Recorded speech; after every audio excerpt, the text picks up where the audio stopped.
Dulu, dia hanya gadis miskin yang memulung di pinggiran kota. Tangannya kotor, pakaiannya lusuh. Siapa sangka, di balik raket bekas dan kok usang, terpendam mimpi yang akan mengguncang dunia. Namanya Sari, seorang pemulung yang diwarisi bakat bulu tangkis dari ayahnya, mantan atlet daerah. Hidupnya keras, latihan di lapangan reot, dihina, diremehkan, tapi dia tak pernah berhenti memukul kok. Hingga suatu hari, seorang pelatih nasional melihatnya di turnamen kampung. Dan dari situlah, pintu menuju panggung dunia terbuka. Final kejuaraan dunia. Arena bergemuruh, lawannya juara bertahan. Set pertama tertinggal, set kedua imbang. Dan di set terakhir, dengan smash silang mematikan, kok jatuh di garis. Dia menang. Indonesia punya juara dunia baru. Dari tumpukan sampah ke podium tertinggi dunia, Sari membuktikan, asal-usul bukanlah batas. Kalau seorang pemulung bisa jadi juara dunia, apa alasanmu untuk menyerah pada mimpi? Sebelum kita mulai ceritanya, jangan lupa untuk dukung kami dengan like, komen, dan subscribe channel ini agar kami selalu semangat berbagi cerita lainnya. Bagi yang sudah like, komen, dan subscribe ke channel ini, kami doakan semoga dimudahkan segala urusannya, dilapangkan rezekinya, disehatkan badannya, dan dikabulkan segala hajat dunia akhirat oleh Allah Subhanahu wa Ta'ala. Amin ya Rabbal Alamin. Mari kita mulai ceritanya. Bau menyengat menusuk hidungku sejak matahari belum muncul. Bau yang sudah menjadi teman akrab setiap pagi. Aku memungut botol plastik, kaleng penyok, dan kertas-kertas lusuh yang entah dari mana asalnya. Tanganku sudah terbiasa kotor, bajuku penuh bercak, dan sandal jepitku hampir putus. Inilah hidupku, seorang pemulung dari kampung kecil di pinggiran kota. Tapi, di balik semua ini, aku punya sesuatu yang jauh lebih berharga daripada uang receh hasil menjual rongsokan. Sebuah raket tua, pegangan kayunya retak, dan senarnya sudah tidak seimbang lagi. Raket itu peninggalan ayahku, almarhum ayah yang dulu pernah jadi atlet bulu tangkis daerah. Ayah selalu bilang, "Sari, jangan pernah berhenti bermimpi, meski kita tinggal di antara tumpukan sampah." Setiap sore, setelah karung goni penuh, aku akan pergi ke lapangan reot di ujung kampung. Lapangan itu bukan seperti yang ada di televisi. Tidak ada lantai kayu mengkilap, hanya tanah merah yang becek kalau hujan, dan garis lapangan yang dibuat dari kapur murah. Kok yang kupakai hanya satu, bulu-bulunya sudah rontok setengah, tapi aku merawatnya seperti benda berharga.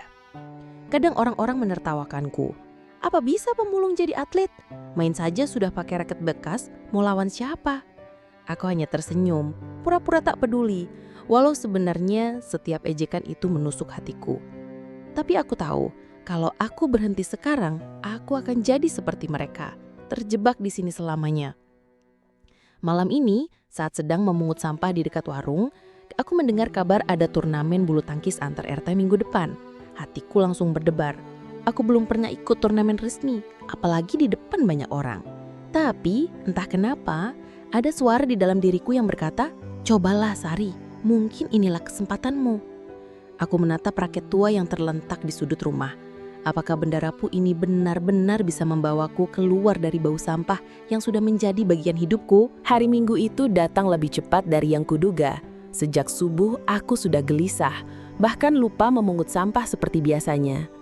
Raket tua peninggalan ayah sudah kubersihkan semalam. Senarnya aku tarik sedikit meski tahu itu tak akan membuatnya kembali kencang. Baju hanya kaos polos yang sudah pudar warnanya dan celana training sobek di lutut. Sepatu bolongku kutambal dengan potongan kain bekas. Turnamen diadakan di balai warga. Lapangannya sedikit lebih layak dari tempatku biasa berlatih, walau lantainya tetap kusam dan garisnya hampir pudar. Suara musik dangdut dari pengeras suara mengiringi sorak penonton. Bau gorengan dan kopi panas memenuhi udara. Aroma khas acara kampung yang membuat suasana meriah.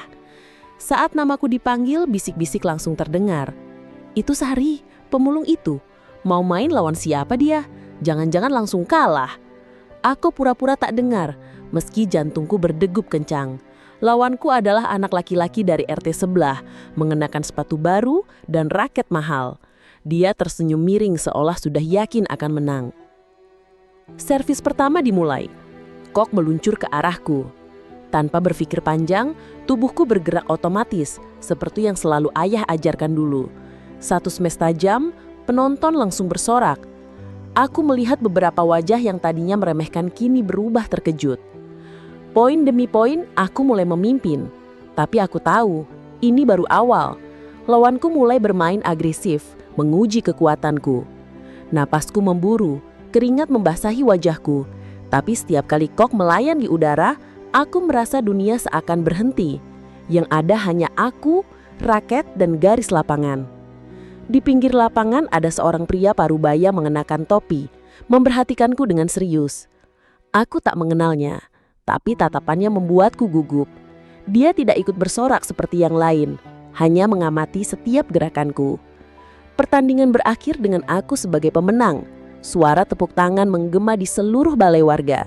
Tapi yang paling membekas di pikiranku bukanlah kemenanganku, melainkan tatapan pria bertopi itu yang seolah tahu sesuatu tentang diriku. Siapa dia? Dan kenapa rasanya tatapannya membawa pesan yang bisa mengubah hidupku? Pertandingan sudah selesai, tapi aku masih duduk di bangku kayu di sudut balai warga. Nafasku belum sepenuhnya teratur.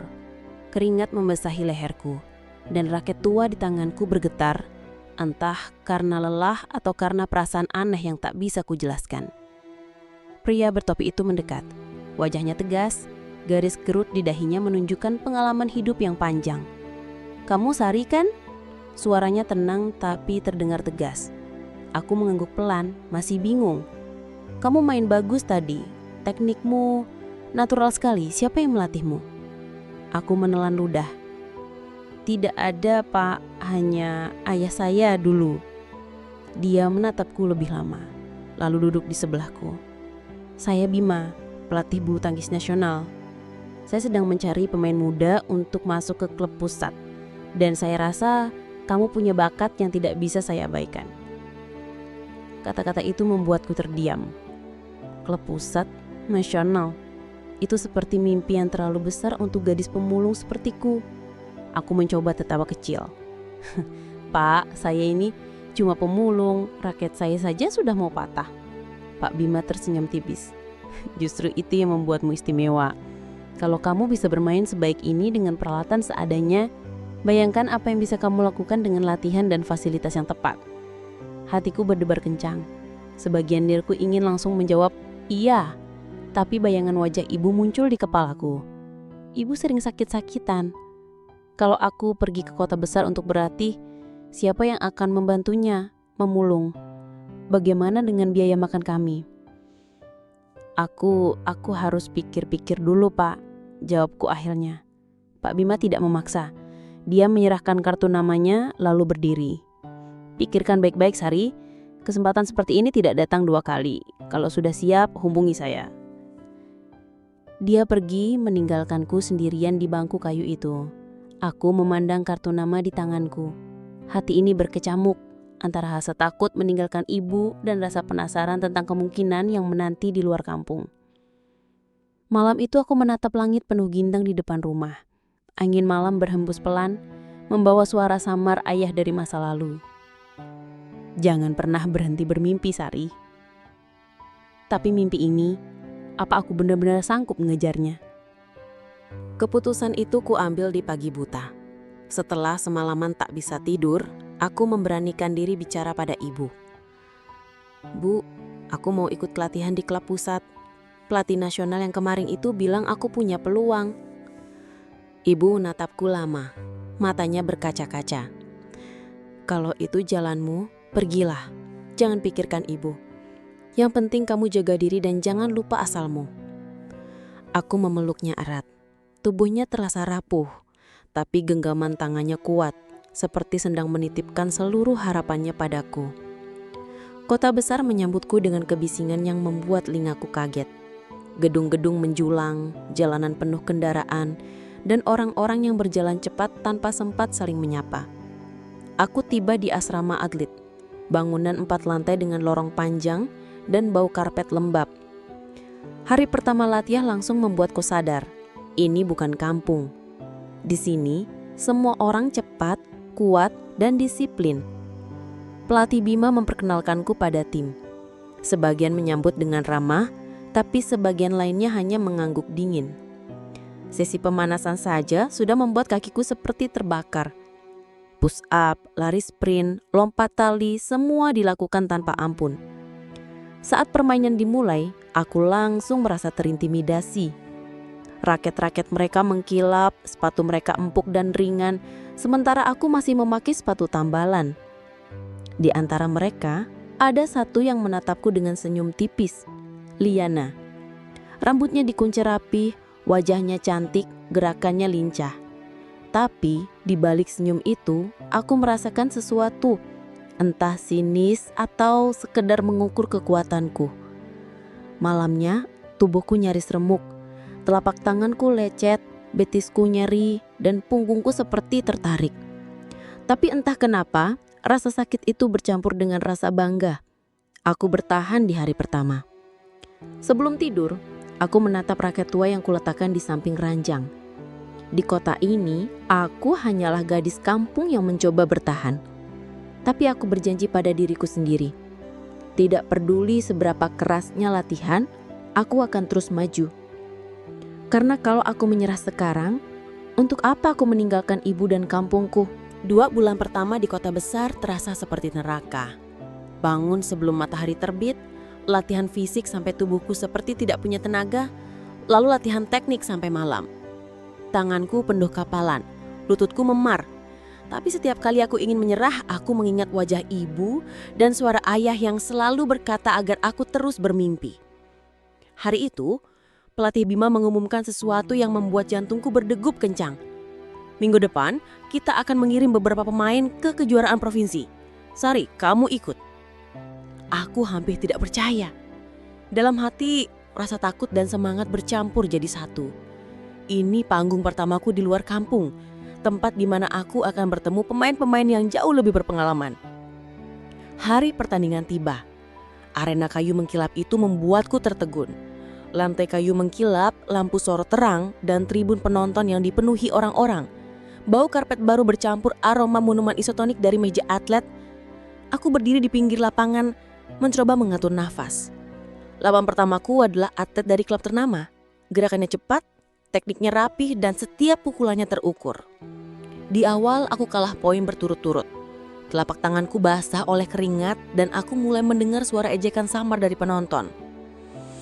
Aku menutup mata sejenak, mengingat lapangan tanah merah di kampung, mengingat kok usang dan raket tua, mengingat tawa ayah saat aku berhasil melakukan smash pertama kali. Saat mataku terbuka kembali, tubuhku bergerak tanpa ragu. Satu demi satu pukulanku balas, smash tajam berhasil menembus pertahanannya. Sorakan mulai terdengar, bukan hanya dari pelatih Bima, tapi juga dari penonton yang tadinya acuh.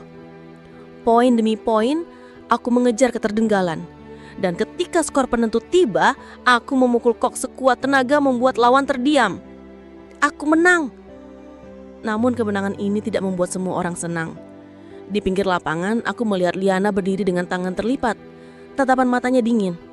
Senyumnya kali ini berbeda. Bukan lagi senyum ramah, tapi seperti tantangan yang akan datang menghampiriku. Aku tahu, ini baru permulaan. Kemenangan di kejuaraan provinsi membuat namaku mulai dikenal di lingkungan klub. Beberapa atlet memuji permainanku. Pelatih Bima terlihat puas. Bahkan media lokal sempat menulis artikel singkat tentang pemulung yang menjadi atlet. Namun, di balik semua itu, suasana di asrama mulai berubah. Terutama sejak Liana, atlet unggulan klub dan juara nasional junior, mulai sering mengamati setiap gerakanku. Awalnya aku pikir itu hanya rasa penasaran. Tapi perlahan, aku merasakan hawa dingin setiap kali dia lewat di dekatku. "Keren juga kamu bisa menang kemarin," katanya suatu sore. Senyumnya manis, tapi matanya menatap seperti mengiris. Tapi, ingat, itu cuma provinsi. Dunia di luar sana lebih kejam. Aku hanya tersenyum tipis. Dalam hati, aku sadar ucapannya bukan sekedar peringatan. Itu tantangan. Sejak saat itu latihan terasa lebih berat. Bukan hanya karena program pelatih, tapi juga karena Liana mulai mengujiku di setiap sparring. Dia memukul kok lebih keras, membuatku berlari sampai ke ujung lapangan. Dan tak jarang memberikan komentar pedas yang membuat mentalku terguncang. Beberapa atlet lain mulai membicarakan kami. Sari bakal jadi saingan Liana kalau terus main begini? Pantas Liana mulai panas. Aku mencoba fokus tapi rasa tertekan itu nyata. Malam-malamku sering diisi dengan latihan tambahan sendirian. Tangan terasa pegal, kaki terasa berat. Tapi aku tahu, kalau aku menyerah sekarang, semua kerja keras ini akan sia-sia. Puncaknya, pelatih Bima mengumumkan bahwa bulan depan ada kejuaraan nasional. Klub kami hanya akan mengirim 2 pemain putri. 1 slot sudah pasti milik Liana. Dan slot satunya akan diperebutkan antar aku dan 1 atlet senior. Hari seleksi internal tiba. Lapangan dipenuhi pelatih, asisten, dan beberapa pengurus klub. Aku bermain sebaik mungkin, meski lawanku tangguh. Setiap pukulan terasa seperti taruhan hidup. Nafasku tersengal, tapi pikiranku hanya berulang-ulang berkata, aku tidak boleh kalah. Ketika akhirnya pelatih Bima mengumumkan bahwa aku lolos dan akan mewakili klub di kejuaraan nasional, semua orang bertepuk tangan. Semua kecuali Liana. Dia hanya berdiri di sudut ruangan, tatapan matanya tajam. Saat aku melewatinya, dia berbisik lirih di telingaku. Kita akan bertemu di final, Sari, dan waktu itu kamu tidak akan menang. Aku merinding. Entah ancaman itu hanya kata-kata atau janji yang benar-benar akan dia tepati. Kejuaraan nasional tinggal 2 minggu lagi. Setiap hari, jadwal latihanku penuh dari pagi sampai malam. Pelatih Bima sengaja menambah porsi latihan fisik. Lari sprint, latihan kelincahan, dan simulasi pertandingan melawan pemain-pemain tangguh. Aku tahu, beliau ingin aku siap mental dan fisik menghadapi lawan-lawan terbaik di Indonesia. Namun, di tengah semangatku yang membara, ketegangan dengan Liana semakin terasa. Dia kini lebih sering melontarkan sindiran di depan banyak orang. Hati-hati Sari, di nasional nanti kamu bisa saja jadi bahan tontonan, bukan kebanggaan klub. Aku mencoba menanggapi dengan diam, tapi setiap kalimatnya seperti racun yang mengendap di pikiranku. Sore itu kami dijadwalkan latihan sparring. Aku dan Liana ditempatkan di lapangan yang sama. Dari awal, dia bermain dengan intensitas yang tidak wajar. Smash keras, drop shot tajam, dan bola-bola sulit yang memaksaku berlari tanpa henti. Hingga akhirnya, saat aku mencoba mengejar kok di sudut lapangan, kakiku menginjak sesuatu yang licin. Tubuhku terhempas dan rasa sakit menusuk pergelangan kakiku. Aku meringis, terjatuh, tidak bisa bangun. Pelatih dan teman-teman segera menghampiri. Namun di antara keributan itu, aku sempat melihat tatapan Liana. Tatapan yang kosong. Seolah kecelakaanku bukan hal yang mengejutkan. Aku dibawa ke klinik terdekat. Dokter mengatakan pergelangan kakiku terkilir cukup parah. Kamu butuh istirahat minimal 3 minggu. Kalau memaksa, resikonya cedera permanen, kata dokter. 3 minggu. Itu berarti aku tak akan bisa bermain di kejuaraan nasional. Malamnya aku duduk sendirian di balkon asrama memandangi kota yang berkilauan. Rasa frustasi membakar dadaku. Aku sudah berjuang sejauh ini dan sekarang semua bisa hilang begitu saja. Pelatih Bima datang, duduk di sebelahku. Sari, aku tahu ini berat, tapi keputusan ada di tanganmu. Kalau kamu ingin mundur, tidak ada yang akan menyalahkan. Tapi kalau kamu mau bertanding, kamu harus siap menanggung rasa sakit. Aku menatap raket tua yang kuletakkan di pangkuanku. Benda itu sudah menemaniku dari lapangan tanah kampung sampai ke sini. Di dalam hati, aku tahu jawabannya. Aku mungkin kalah nanti. Aku mungkin harus menahan rasa sakit di setiap langkah. Tapi aku tidak datang sejauh ini hanya untuk mundur. Arena kejuaraan nasional gemuruh oleh suara penonton. Lampu sorot memantul di lantai kayu yang mengilap, membuat semuanya terasa seperti mimpi. Tapi bagi kakiku, ini jauh dari mimpi. Ini adalah neraka yang nyata. Setiap langkah menusuk dengan rasa nyeri yang tajam, mengingatkanku bahwa aku tidak berada di sini dalam kondisi sempurna. Pelatih Bima memegang pundakku sebelum aku masuk lapangan. Kamu tidak harus membuktikan apa-apa pada siapapun, Sari.